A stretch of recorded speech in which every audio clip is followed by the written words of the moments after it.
Okay, welcome to a new episode of Nate's MMA Corner. I'm Nate, and if you watch my show, you're in my corner. Today's episode is a pre-fight show for UFC Fight Night, Arlovski versus Barnett. Heavyweight clash of the ages, and as some of you know, the heavyweight division is my favorite division in the whole sport. This is exciting, and you got two top-ranked heavyweights, two legends in the sport, two former UFC heavyweight champs duking it out to get back on a good win streak and make a splash in the heavyweight division, which is the most talent-rich in my opinion.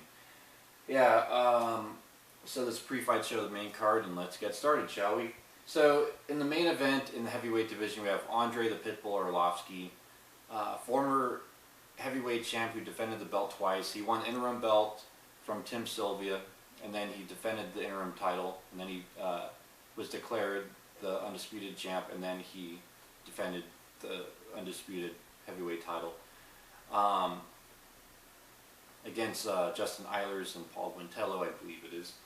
And Josh Barnett, he beat Randy Couture for the heavyweight title back in the day. Wow, I'm so excited for this card. And I think that they both have great knockout power, and I think this main event doesn't last very long.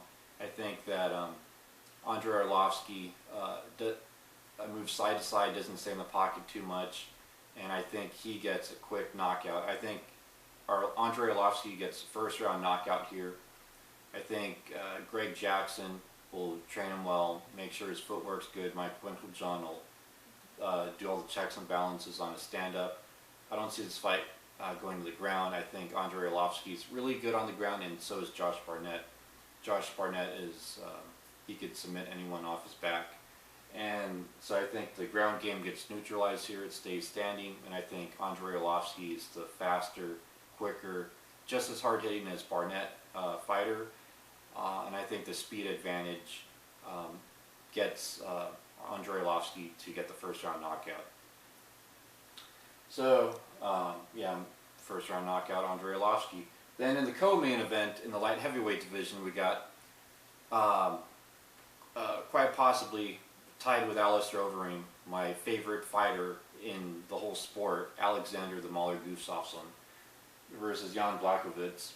And Alexander, you know, he's made me cringe with the Daniel Cormier fight, the first John Jones fight, the Anthony Johnson fight. The Anthony Johnson fight, I felt like he was just terrified to get hit by Anthony Johnson, and he let it get to him way too much. The Daniel Cormier fight, I felt like he didn't go for broke in that fifth and final round, and had he done that, he could have knocked out Dan Cormier. Same thing with John Jones. And I think maybe at least one of those two, if not both, maybe he thought he was up on the judges' scorecards and he can just kind of coast by, or maybe he was exhausted. Who knows what the issue is, but you know, I think, you know, work on your cardio, your confidence, all that stuff, and you know, no reason why you can't be a champ, bro. So yeah, Alexander Gustafsson, I think his height and reach plays a good factor here, and he has great takedown defense, and Jan may try to go for a takedown, and I think Alexander stuffs the takedown attempt from Jan early on, and then, I know that rhymes, and he gets the knockout. I think in the clinch he'll land some good elbows, and then he'll land some good uppercuts in the clinch, and then he'll push away Jan and get his distance and use his reach and knock out Jan Blachowicz. That's how I see this fight going. So I see this being a pretty ecstatic knockout win for Alexander Gustafsson, and he gets back on the win column. Then also in the light heavyweight division, you have Ryan Bader versus Ilir Latifi. Now, I know Ilir Latifi, being a European-based fighter, he'll have somewhat of a home field advantage, even though he's a Swedish citizen, and this fight takes place in Germany. There will probably be a lot of Swedes in Germany rooting for him and Gustafsson. But I think Ryan Bader, having fought top caliber opponents throughout his whole career and won season 8 of Ultimate Fighter, and still has it and is still a top ranked light heavyweight, and I would say he's probably the best outside, say, the champ and 2 or 3 other fighters. I think he could beat everyone else, including Alir, and I think he gets it done here. He might even use his wrestling. I think maybe he'll land some body shots, some good headshots, and then get a takedown. However, I got Ryan Bader winning by TKO. I think this will be ground and pound. I think he weakens Ilir Latifi, then takes him down, and then pounds him out. And then late in the first round, the ref pulls him off because I think Ilir will be exhausted. And I think Ryan Bader, wins this first round TKO due to strikes. And I think that it would only make sense that the winner of the Gustafsson fight and the winner of the Bader fight each other, and then the winner of that will definitely be in title contention. And I think so.